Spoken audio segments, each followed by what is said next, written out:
Je suis docteur Bar Anizidis, secrétaire technique du Conseil national de lutte contre la vie chère. La vie chère, c'est un sujet qu'on aborde en ce moment beaucoup sur la Côte d'Ivoire, pour tout un tas de raisons, l'électricité, les permis de conduire, même s'il y a des mesures et des contre-mesures qui sont prises, mais il y a aussi le panier de la ménagère et le problème sur les marchés qu'on a à jamais à Trècheville ou au Pogon, c'est un peu toujours la même histoire, c'est-à-dire que tout ce qui est produit ivrier en tout cas a énormément augmenté ces derniers temps. Est-ce que vous l'avez constaté? Dans quelle proportion et pourquoi? Oui, effectivement, ces dernières semaines, voire ces derniers mois, on observe une certaine hausse au niveau notamment des produits vivriers. Ceci a des explications.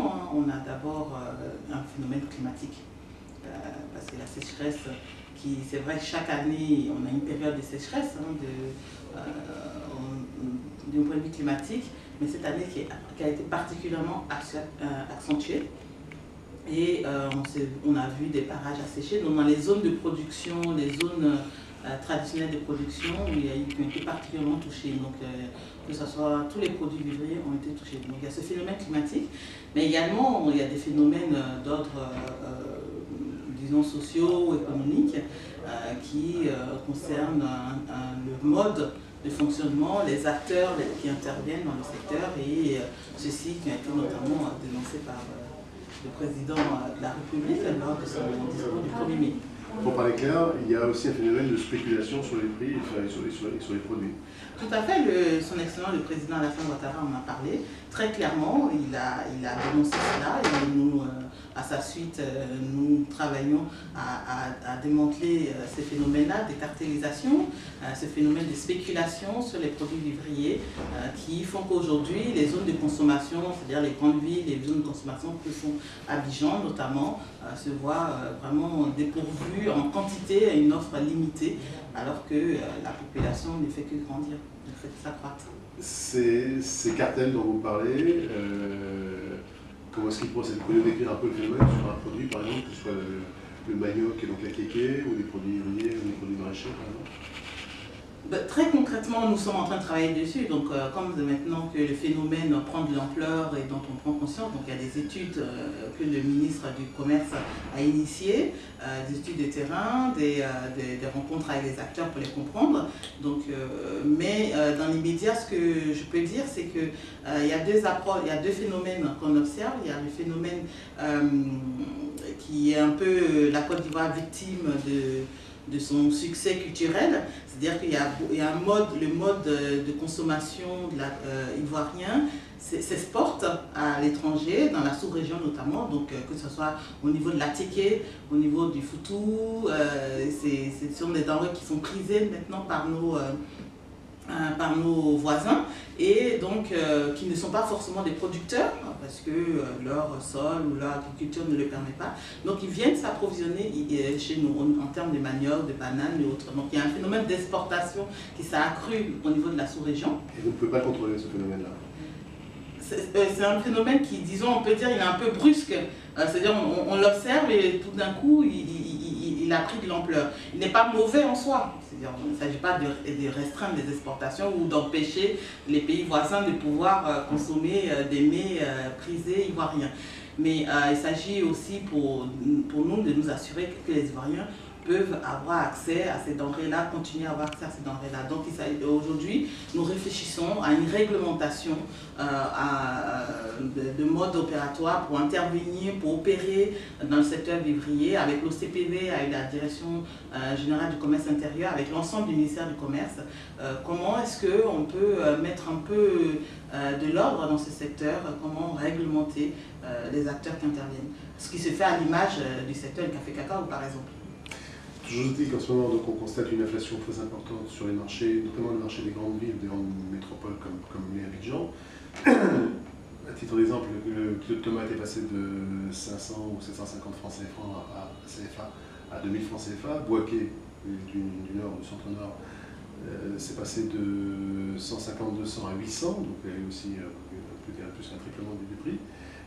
Vous avez des chiffres à nous donner sur l'inflation des prix dont on parlait concernant les produits maraîchers, les produits vivriers?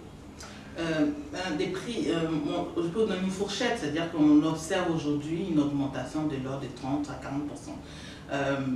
Là encore, comme je vous le disais, c'est effectivement ce chiffre a été accentué. La période, ce sont les produits vivriers, donc ce sont des produits saisonniers. Ce n'est pas la saison. Donc c'est normal aujourd'hui d'observer une hausse. D'accord, mais ce qui est anormal, c'est l'ampleur de cette hausse-là et les causes qui sont derrière cette hausse-là. Ces causes-là qui ont été dénoncées par le président de la République. Donc c'est sûr, les causes anormales sur lesquelles nous allons travailler. Maintenant, les causes climatiques, bon, il s'agit de travailler et le ministère de l'Agriculture fait un travail à ce niveau-là avec le PENIA, c'est-à-dire mettre en place des produits de contre-saison pour pouvoir avoir un certain nombre de denrées alimentaires tout au long de l'année.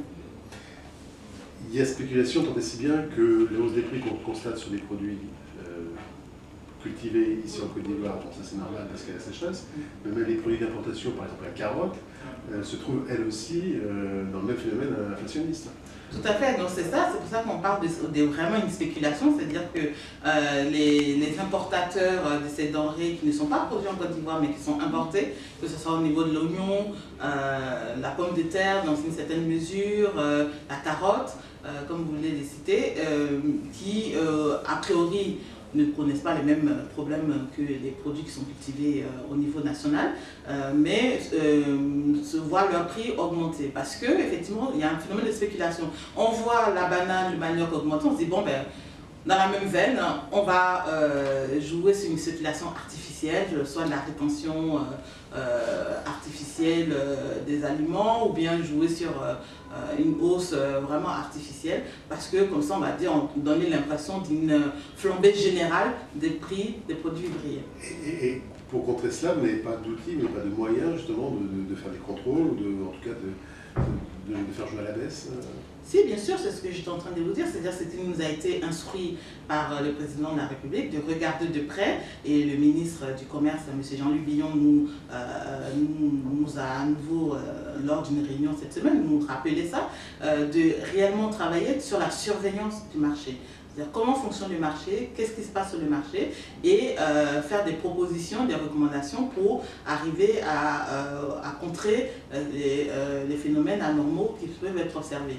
Et l'une des propositions donc, qui va dans ce sens-là, c'est de réfléchir à une réglementation dans l'exercice, les conditions d'exercice dans le secteur des produits vivriers. Mais la réglementation n'existe pas encore, et la surveillance, c'est pas de la coercition, c'est pas empêcher les intermédiaires ou les vendeurs de jouer l'inflation. Vous n'avez pas le moyen d'empêcher ces hausses. Techniquement parlant, il ne s'agit pas d'empêcher les acteurs d'intervenir, d'exercer librement leur activité. Quand il y a abus, là, il y a clairement abus. Justement, donc pour les abus, il faut les constater, et lorsqu'ils sont constatés, des mesures seront prises, c'est-à-dire des coercitions seront prises. Pour le moment, on a été interpellés et pris de court, on peut le dire, hein, parce que ce phénomène-là qu'on observait ces dernières années, mais ce n'était pas à ce point-là. On était en train de réfléchir à comment contrer. Mais cette année, ça a pris une telle ampleur que nous sommes clairement interpellés et pour agir au plus vite. Merci Mme Baconnet.